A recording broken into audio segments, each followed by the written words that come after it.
Oui, bonjour à ceux que je n'ai pas vus, bonjour à tout le monde. Je suis heureux, d'une certaine manière, d'être à 15 ans de distance dans les circuits universitaires.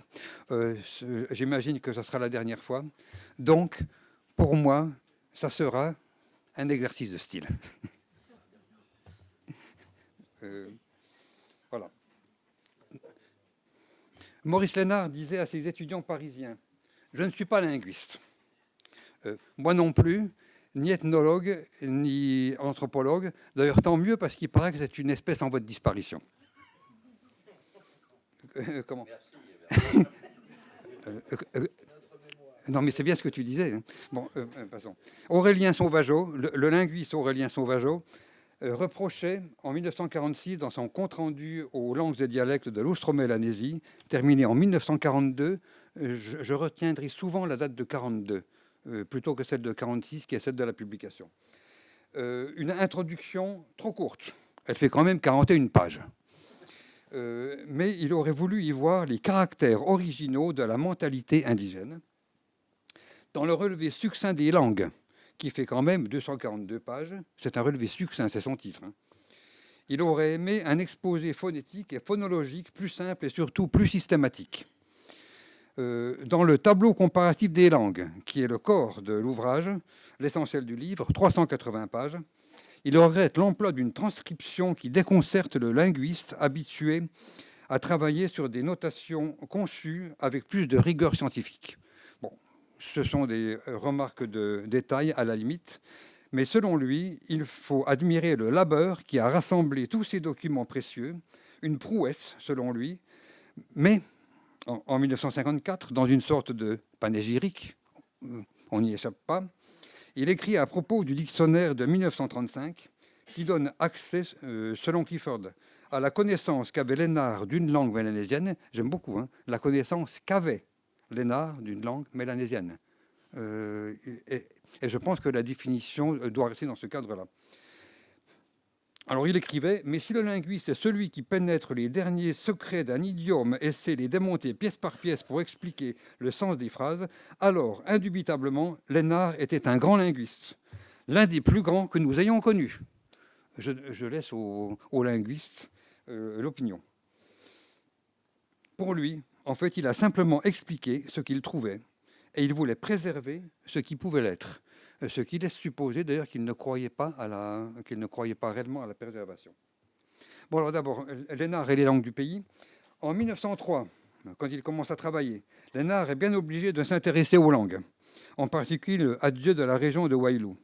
L'évangile de Matthieu a déjà été traduit, ça a été dit ailleurs, par les pasteurs de Iaï, Mathaya Jaume et Yohane Digot, révisé par des étudiants pasteurs qui étaient à Marie à ce moment-là, Luca Carré de Wailou, Moïse Neawawa à Wailou, Daniela Nilikani de Wailou et Baptiste Fouange de Vaud. Maurice Lénard le publie en septembre 1903, donc il n'a absolument pas travaillé dessus, et il le sait parfaitement, il ne l'a jamais revendiqué. L'exemplaire de Jeanne Lénard portait dessus, édité par Maurice Lénard, à la main. C'est la seule mention du nom de Lénard à ce moment-là. Il l'utilise à Doneva pour communiquer avec ses étudiants pasteurs. Chacun enseigne à l'autre. Là, je renvoie à un suivant. En 1914, il envoie à Sarrazine la carte linguistique que Sully lui a demandée en 1912. Alors, pour les archives, il y a des archives Lénard, certainement à Bâle.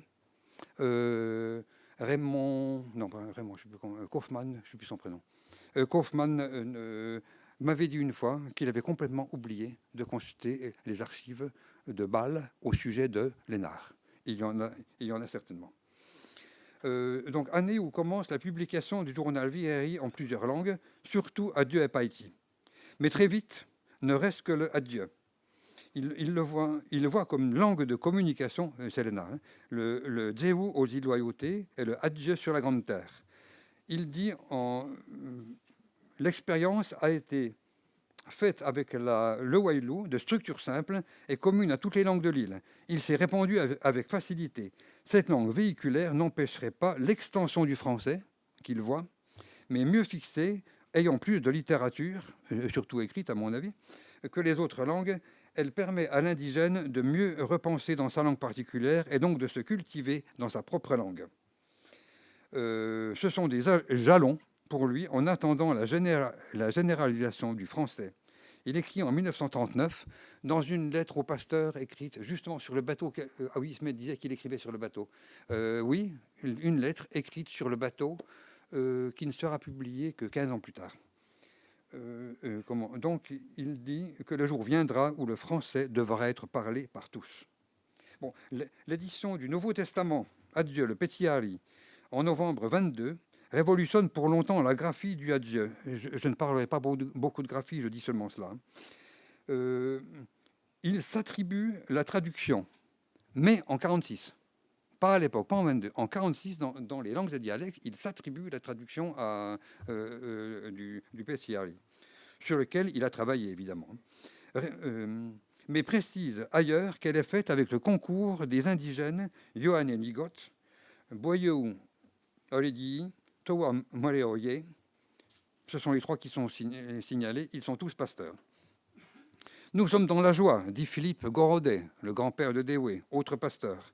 Nous sommes dans la joie et nous remercions aussi Missy Lénard pour le Nouveau Testament qu'il a fini de traduire. Pas qu'il a traduit, qu'il a fini de traduire.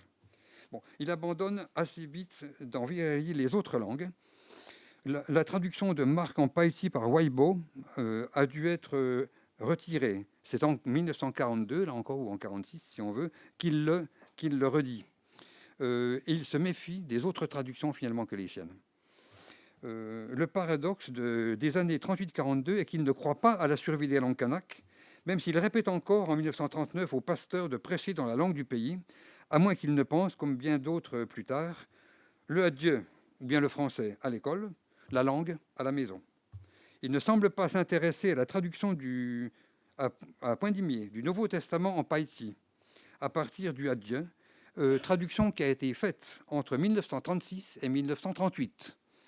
Menée à bien en période d'incurie des missionnaires d'Oneva, c'est moi qui le dis, et certainement sans leur aval. Œuvre collective. Les noms des participants sont donnés par le pasteur de Tiparama, Teye James, et par la liste par la suite du linguiste John Boyd de la SIL, la mission Wycliffe. Dans sa dernière lettre à Lénard, qui est alors à Nouméa, Elaïs Anebaï, autre grand-père de Dewey Gorodet, pasteur à Canala puis à Pombey à Touo, écrit le 18 mars 1948. Aujourd'hui, j'arrive ici à Doneva. J'apporte le Nouveau Testament que j'ai fini de traduire en païti en 1938. Missy Charlemagne veut le voir. Il me dit que des Australiens veulent publier le Nouveau Testament en plusieurs langues. Mais la question, simplement abordée, ne reviendra plus jamais sur le tapis. Il reste des morceaux, peut-être tous, j'en sais rien, moi j'en connais quelques-uns, des morceaux de ce Nouveau Testament en païti, traduits à point d'imier entre 1936 et 1938. On trouve sur Internet, quand même, une curieuse définition de l'austro-mélanésien. C'est celui qui a des ascendants autrichiens et mélanésiens. Après tout, il y a des austro-hongrois, pourquoi pas des austro-mélanésiens? Non, plus sérieusement, l'austro-mélanésie de Lénard est bien la Mélanésie du Sud du questionnaire imprimé en français-anglais, c'est-à-dire, semble-t-il, la Calédonie et les îles Loyauté, les Hébrides, je dirais Hébrides, c'est exprès, et Fidji. Lénard est vague. Nous avons envoyé ce questionnaire à nombre de missionnaires et notables. Alors ça, c'est l'imprécision habituelle de Lénard. Dans divers archipels. Seul a pu nous répondre avant la déclaration de guerre de 1939 un colon énergique. Je ne sais pas où est l'énergie. Un Australien d'ailleurs, M. Corlett, qui d'ailleurs renseigne le malikolo, la langue malikolo, dit-il. Mais c'est publié. Un questionnaire conservé est revenu de Fidji en 1948, avec le nom de Naïsrik Adam, je ne sais pas qui c'est, et les vœux du père Jean-Baptiste Néret. En 1946, la Mélanésie du Sud est uniquement la Nouvelle-Calédonie et dépendance, du moins dans l'œuvre de Lénard. Comme on disait, comme Jean Guillard dans La chefferie en Mélanésie du Sud. Pourquoi la Mélanésie du Sud quand c'est uniquement la Calédonie? Ce serait alors un nom scientifique, je ne sais pas, de la Calédonie. Mais Lénard est peu clair. Alors, la clarté de Lénard sur ces questions-là, il en a déjà été question. Dans la grande race mélanésienne, le Kanak forme le groupe austro- ou paléo-mélanésien. Tout le monde le sait, je pense. Le groupe mélanésien, dans une autre publication, le groupe mélanésien ancien, a, vers le sud, en Nouvelle-Calédonie, s'est croisé avec un groupe plus ancien encore, qu'on appelle l'austro-mélanésien. Pour moi, ce n'est pas plus clair. Si c'est clair pour quelqu'un, dites-le moi. Et dans le livre qui nous intéresse, langue mélanésienne et austro-mélanésienne, c'est un chapitre dans lequel il n'y a pas de différence. On ne sait pas qu'il y a différence entre mélanésien et austro-mélanésien. Donc, austro-mélanésien, c'était, je suppose, pour faire un petit peu scientifique, mais n'a pas de valeur, à mon avis, réelle. Alors, dès la séance inaugurale, le 8 juin 1937, de la commission d'enquête parlementaire sous le Front populaire, sur les besoins et les aspirations légitimes des populations habitant les colonies, les pays de protectorat et sous mandat, dite commission Guernu, créée le 30 janvier 1937, dissoute un an et demi après, dont font partie Lévy-Bruhl, Rivet, Gide et même Lénard, mais sur le document que j'ai vu, son nom est barré. Est-ce qu'il s'est... je ne sais pas pourquoi c'est barré. Voilà. Oui. Alors donc, il en fait donc partie au début, je suppose, et il publie en novembre 1937 Jean de la Grande Terre, à mon avis, dans le sillage de la commission Guernu et dans le sillage aussi de l'exposition universelle de mai à novembre 1937, moment auquel il demande la création d'un organisme scientifique indépendant, celui qu'il dirigera 10 ans après, l'IRD. l'IFO. Donc, on sait que Lénard reviendra à partir de ce moment-là en mission officielle ethnographique et linguistique, pris en charge par la CNRS, pas la CNRS, la Caisse, etc. Le reste, c'est pareil, la Caisse nationale de la recherche scientifique. Le centre n'existe pas, lui. En 1942, jamais Lénard ne cite la commission qu'il a envoyée. Le nom n'existe pas. Il remercie Paul Rivet, mais pas Lévy-Bruhl, qui est mort en 1939, peut-être par prudence, à cause de l'occupation allemande et là aussi du régime de Vichy.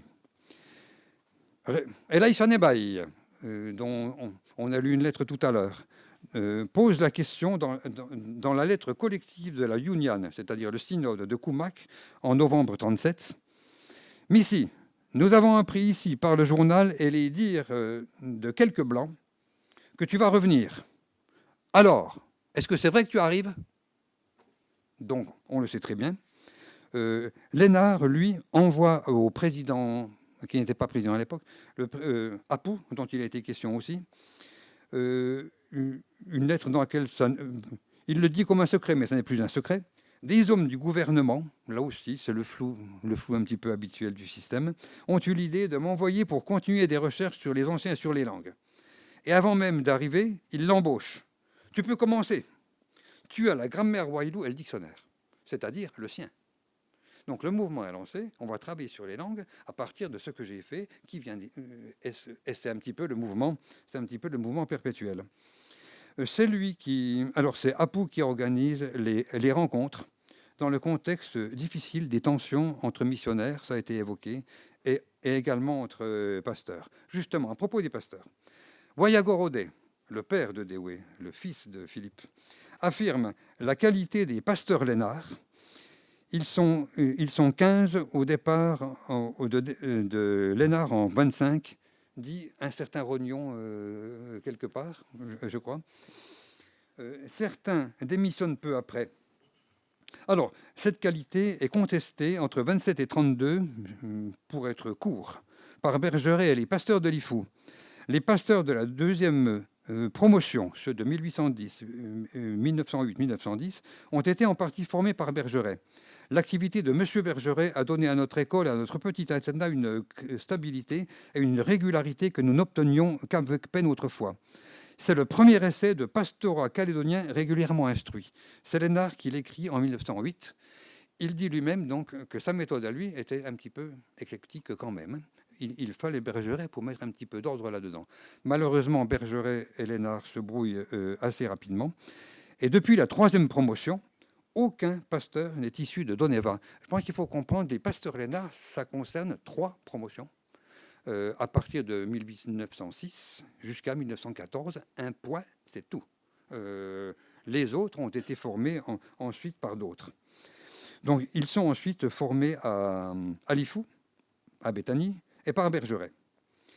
Mais très attachés à leur ancien maître, les pasteurs Lénard, comme on dit, ont une grande liberté d'esprit. Ils lui ont fourni et fournissent encore le matériau ethnographique. Ils travaillent maintenant avec lui sur les langues. Lénard écrit à Apu, c'est le même fond. Donc c'est clair, l'ethnographie et la linguistique, c'est le même fond. Mais quels sont les pasteurs exactement qui participent à ce travail? Aucun des 29 questionnaires définitifs conservés, je suis précis, parce qu'il y en a d'autres qui ont été perdus, n'est signé. On a des écritures. J'ai l'écriture, j'ai montré. Excusez-moi, j'ai pas de clé USB sur moi. Je sais pas. Vous verrez ou vous ne verrez pas de loin l'écriture de. C'est un questionnaire écrit par Philippe Gorodet, corrigé par Elaïcha Nebaï, avec des remarques de Lénard. C'est le système habituel, c'était le système de 24-25. On est ensemble, on parle, on écrit, on corrige, on redit les choses. Comment et où est-ce que j'en suis là? Oui. Bon, pour les. Alors, d'autres qui sont connus, à part ceux. Alors, qui est connu? Apu est cité. C'est le seul qui soit réellement cité. C'est pas possible. Et je suis à la deuxième page. Moi, je sais pas comment je vais faire. Oui. Ah ben vite. Bon, donc aucun. On connaît les écritures, donc on sait d'eux qui ont participé, et les autres. Eh bien, bon, on peut imaginer. On peut dire peut-être un tel, peut-être un tel, mais jamais ça n'est dit. Bon, Elénard arrive à 60 ans, en 38.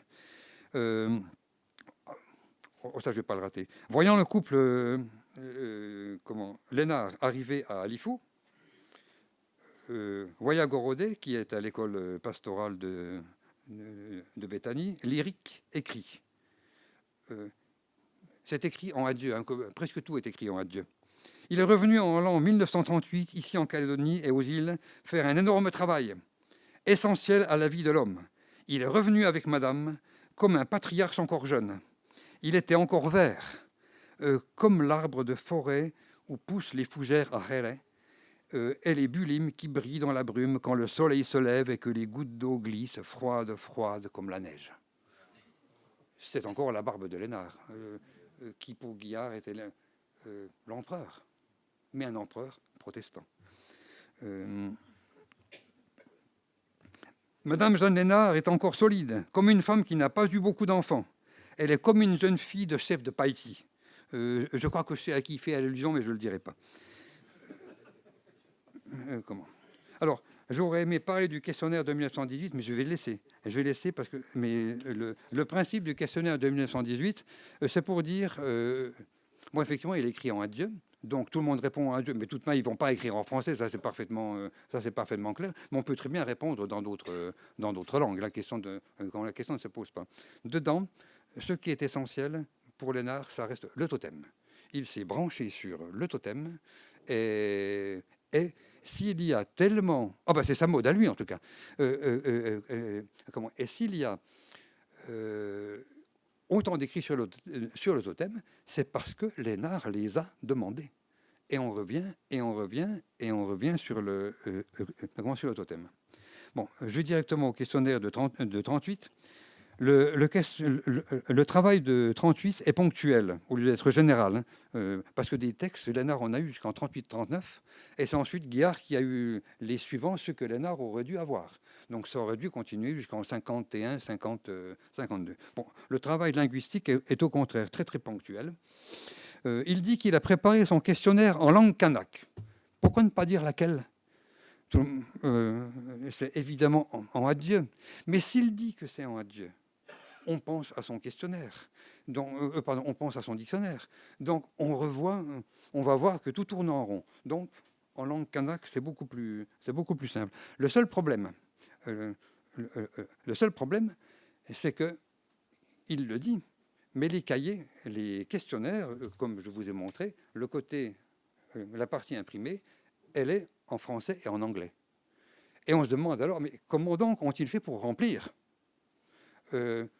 directement en adieu des traductions à partir du français ou de l'anglais?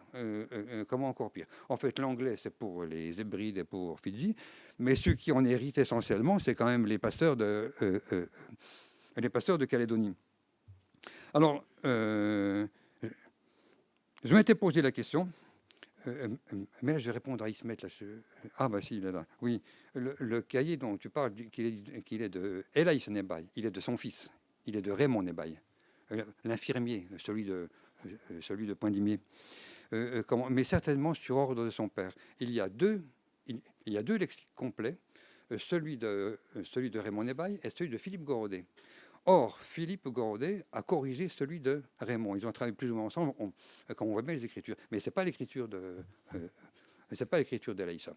Alors, on voit, là, alors c'est pour ça, je me suis toujours demandé, mais pourquoi le mot aparagé? Ils connaissaient le mot aparagé, ils traduisent, fantastique. Ils connaissent le mot creux-poplité, un creux-poplité. Ils connaissent le mot, ils traduisent. Qu'est-ce que c'est que cette histoire? Or, on finit par s'apercevoir. Enfin, pareil, vous ne verrez pas beaucoup. J'ai trouvé subrepticement aux archives, c'est le dos d'une feuille qui a été utilisée comme brouillon par Raymond Lénard. De l'autre côté, on trouve, c'est tout ce que j'ai trouvé, un morceau de questionnaire qui est effectivement en français et adieu, qui lui est dactylographié et c'est celui-là qui a été préparé au début de l'année et non pas le définitif. Or, celui-ci est rempli en tsémouri, et le tsémouri, Lénard ne le reprend pas. Si on regarde ce que ça donne dans les langues et dialectes, ça n'est pas repris. De même que les dictionnaires qu'il avait, puisque c'est dans ses archives, les deux lexiques de Philippe Gorodet et Raymond, il ne les utilise pas non plus. À quoi ont-ils servi? Je ne sais pas. Je ne peux pas dire. Mais alors, on comprend qu'effectivement, il n'avait... C'est pas vrai, tu fais exprès. Oui. Comment? Elle modère, oui, elle modère. Comment? Oui. Alors on comprend qu'effectivement, vous voyez bien le français et le adieu, mais c'est bien le français et le adieu de Lénard, donc du dictionnaire, et ils traduisent en réalité le adieu dans les autres langues. Ce qui fait qu'il n'y a pas de cahier adieu, ou en tout cas un cahier très peu développé et qui est écrit par Lénard. Bon, alors le reste, je vais le dire de tête comme ça. Demain. Ah oui, c'est bon, demain, oui. Non, pas de problème. Comment? Oui, alors, donc ils remplissent ça. On ne sait pas ce que ça devient. Peut-être personne ne l'a écrit à part les deux cahiers. Et Lénard refait son deuxième cahier. Mais ce n'est pas exactement le même. Les mots ne sont pas exactement les mêmes. Les cailloux ne sont pas les mêmes. Tel caillou, je n'ai pas en tête. Tel caillou disparaît au profit d'un autre. Par exemple, la pierre sonore devient du soufre. Qui n'est évidemment pas traduit de la même manière. La pierre sonore et le soufre, ça ne donne pas du tout la même chose. Quelquefois, on ne comprend pas exactement pourquoi. Quelquefois, Philippe écrit en français. Alors, le français de Philippe est pas mal. C'est à propos de Oyari, donc le fils, Oyari. Alors, Philippe explique en français que ce sont les enfants no, là, que c'est réservé aujourd'hui aux petits d'enfants no. Petits d'enfants no, F-E-N, F-A-N, F-A-2-N, A-U-X, c'est accordé, hein, aux petits d'enfants no. En fait, il reprend le dictionnaire de Lénard qui explique que le langage s'étant adapté à l'introduction du bétail, olé ne se dit plus que pour les petits d'animaux, ce qui fait que l'autre est pour les petits d'enfants, les petits enfants no, par rapport aux petits d'animaux. C'est logique, c'est parfait. Mais c'est peut-être mieux qu'ils écrivent en adieu quand même. C'est peut-être plus compréhensible. Bon, alors, la connaissance. Bon, il dit comment il le fait. Ben, oui, alors là, c'est essentiellement Elaïcha. C'est essentiellement Elaïcha qui. Vous avez entendu une lettre tout à l'heure, d'ailleurs. Bon, je pourrais vous donner l'autre lettre. Elaïcha, à lui tout seul, renseigne 11 cahiers. Il ne parle pas 11 langues, ça n'est pas vrai. Il en parle une partie. En fait, toutes les langues du Sud, entre Ponimier et Poya, sauf la région de Goro, le Tayo et les Dépins. Tout le reste, il ratisse. Plus que Lénard. Hein. Alors là, le boulot est énorme. Ben, c'est un bout d'enquête. C'est lui, ethnologue, qui enquête, qui va voir un vieux. Alors, le vieux Simon, en fait, hein, le vieux Simon. Il y a le vieux Emmanuel à Saint-Louis. Il y a le vieux Auguste de Borindy à Thio. Et donc, il enquête et il remplit, et il remplit. Alors là, ce ne sont plus des brouillons, hein, comme ce que je vous ai montré tout à l'heure. Là, il remplit. Et Lénard n'a pas le temps de vérifier. Donc, il reprend. C'est la guerre qui arrive. Il prend tout ça. Il le dit lui-même. Hein, et il rentre avec. Et il se débrouille comme il peut. Et il se débrouille comme il peut avec. Quand il ne comprend pas, il ne met pas de rubrique. Il supprime franchement la rubrique. Il y a des tas de notes intéressantes. Il ne les met pas toutes. Ben, je ne vais pas vous lire les notes alors. Je ne vais pas vous les donner. Alors, et en 1946, ben je dis il faudrait réévaluer ce premier lexique thématique systématique des langues kanak, prenant en compte l'ensemble des lexiques qui traduisent la vision kanak du corps, de l'environnement insulaire et de la société, dont tous les systèmes symboliques gouvernent la pensée kanak. En fait, c'est pas moi, c'est Guillard. C'est pas moi qui aurais écrit un truc pareil. Comment et dit Lénard, recherche des représentations qui révèlent et caractérisent au mieux une mentalité indigène donnée. Vous en pensez ce que vous voulez. Lénard ne fait pas de réelle distinction entre langue et dialecte. Il dit langue et dialecte, mais il se contente de séparer les 34 langues kanak parlées qu'il décrit des langues truquées, dit-il, langue cérémonielle ou noble, langage secret. Alors, de quoi parle-t-il? Alors, les langues cérémonielles, c'est facile. Le Min de Dzéou, le Iwatenu de Nengone. Et alors, les langages secrets, il le dit, c'est à Nengone la langue de Tchara, aux mots diversement inversés, ça fait du verlan, et à Dzéou la langue de Umeng, qu'il décrit encore moins. Chaque langue, me dis-je, est peut-être à l'origine une langue truquée. C'est un truc, une langue. Bon, une langue truquée, pourquoi pas. Alors, Lénard peut sembler désinvolte à l'égard de ses aides. Pouvait-il dire d'ailleurs que c'était ses aides? Il reste le missionnaire prévisible et imprévisible qui a aidé et qui aide encore dans des travaux importants. Avec le temps, et surtout en 2019, on aimerait savoir à qui on est redevable et de quoi. Qui a fait quoi? Qui a écrit quoi? À part son ami le chef Douy Mariki de Tiparama, il ne cite dans tout le livre de 46 aucun de ceux dont il a enregistré les textes en 38-39. Il n'y a aucun auteur, sauf chef Douy de Tiparama. Bon, mais là, on sait très bien qui c'était. C'est certainement, d'abord, pour eux, qui étaient des aides. Il n'y a que le mot aide. Ils sont des aides, d'un bout à l'autre. C'est l'œuvre collective. Peu leur importe que leur nom personnel soit noté. Ils récompensent. Ils continuent à récompenser. C'est ce que Lénard écrivait en 1930. Il continue à récompenser Missy de son enseignement. Mais c'est l'ENAR qui a besoin d'être connu et respecté, oui j'arrive, connu et respecté pour faire connaître et respecter au monde leur langue et leur culture. Et c'était déjà vrai en 1930. Il y a, à mon avis, cette dimension-là, c'est l'ENAR. Ce n'est pas eux, à l'époque, qui ont besoin d'être respectés, c'est l'ENAR qui a besoin d'être respecté à Paris pour que eux arrivent à la lumière. Donc, pour moi, l'ENAR avait pour eux le respect de garder toutes leurs lettres, tous leurs écrits, et nous avons maintenant à continuer à les faire connaître en nous centrant maintenant sur la Calédonie et non pas sur Paris. Lénard disait en 1940 « J'ai, pendant ce séjour, vérifié l'ensemble de mes études et je n'y ai pas trouvé d'erreur fondamentale. » Tant mieux pour lui. Comment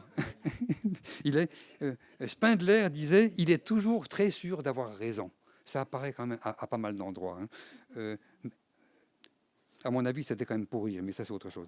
Il est capable... Oh, non, ça, je laisse. Oui, Alban Bensa a dit qu'il inscrivait ses observations ethnologiques, ses recueils de traditions orales, et même ses notations linguistiques, dans les cadres d'une conceptualisation très marquée par l'influence de Lévi-Brul, évidemment. Pensée mythique, confusion de l'affectif et de l'intellectuel, du dedans et du dehors, du présent et du passé, autant de clichés plus ou moins nostalgiques qui dessinent le portrait robot d'une société d'avant le péché originel, édénique. Le sien était original, sûrement. Sans doute, mais sa force intérieure, sa force de conviction est tournée vers l'avenir. Un de ses mots favoris était, en adieu, « Moronagave », soyez fort ou tenez bon. Évidemment, c'est missionnaire. Mais c'est autre chose, ça veut dire continuer. Allez-y, continuez. Alors, attaché au passé, il n'est pas un aboutissement, mais une ouverture sur l'avenir. Et peut-être, si nous sommes ici ce soir, c'est sans doute qu'il est bien, selon le mot de Raoul Allier, un des professeurs de la fac de théologie de Paris des années 20, fac de théologie protestante, qui écrivait un mot publié en 1925, donc largement avant les grands travaux ethnologiques. Alors, Allier disait de lui, « Il est bien ce témoin que nous ne cessons de citer quand il s'agit de saisir ce qui paraît le plus insaisissable. » Mais je suis reconnaissant à Frédéric de nous avoir fait saisir mieux celui-même qui paraissait justement insaisissable. Merci beaucoup.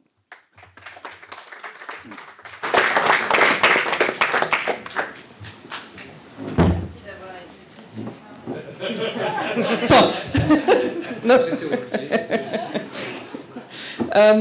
donc maintenant, je ne sais pas si Fabrice Wacelli est arrivé. Est-ce qu'il faut mettre un PowerPoint là-bas ou pas? Ouais. Il faut donner au monsieur là-bas, je crois. Ah, c'est ça? Il faut donner au monsieur qui est derrière. Du coup, est-ce qu'il y aurait des questions dès maintenant pour Bernard, pendant qu'on attend? On peut profiter de ce petit temps pour poser des questions.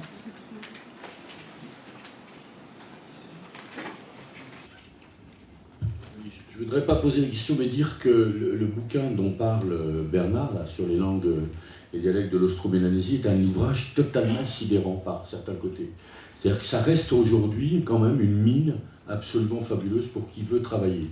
Alors le principal défaut du livre, c'est effectivement la référence à l'adieu, qui fait que si par exemple on prend les traductions concernant les termes désignant la structure sociale, on voit très très bien que ces termes-là sont des traductions, dès qu'on est dans les langues du Nord où il y a des systèmes sociaux qui sont très différents de ceux de la région de Wailou, les traductions sont totalement approximatives, etc. Mais on peut quand même utiliser le bouquin pour justement travailler avec les gens en disant et là c'est un bouquin qui peut encore servir sur le terrain malgré tous ses défauts, parce que justement il y a toute une série de... Il y a des choses aussi sidérantes parce qu'il y a des analyses à l'emporte-pièce de Maurice Hénard qui reposent sur des raisonnements qui sont tout sauf scientifiques, et en même temps c'est vrai. C'est ça qui est complètement fascinant. Par exemple, il explique qu'il fait une distinction entre les langues du sud et du nord de la Grande Terre, Et pour dire cette différence dans les langues, il repose sur un trait non linguistique. Il dit par exemple, il y a une opposition fondamentale entre les langues des gens qui ont ce qu'on appelait un Yangan Ngawiyo, c'est-à-dire des huttes menstruelles pour leurs femmes qui se retirent au moment de leur règle, au moment des accouchements pour le nord. Dans le sud, il n'y a pas, et ça fait la répartition des langues. Ça n'a bien entendu aucun rapport, et en même temps, si on met les cartes, etc., ça marche. Donc c'est tout à fait fascinant. Maintenant, on a aussi ce qui est là, c'est-à-dire que c'est un bouquin signé par Lennart, avec un boulot fait énorme par toute une série de gens, dont il est Schallenbach, mais ça, on ne sait pas. Et ça, c'est quand même un des grands problèmes, c'est que toute l'ethnologie de Lennart, en vérité, enfin son ethnographie, je ne parle pas de son anthropologie, mais son ethnographie, est une ethnographie qui est faite par les Kanaks eux-mêmes et dont on n'a absolument pas les sources.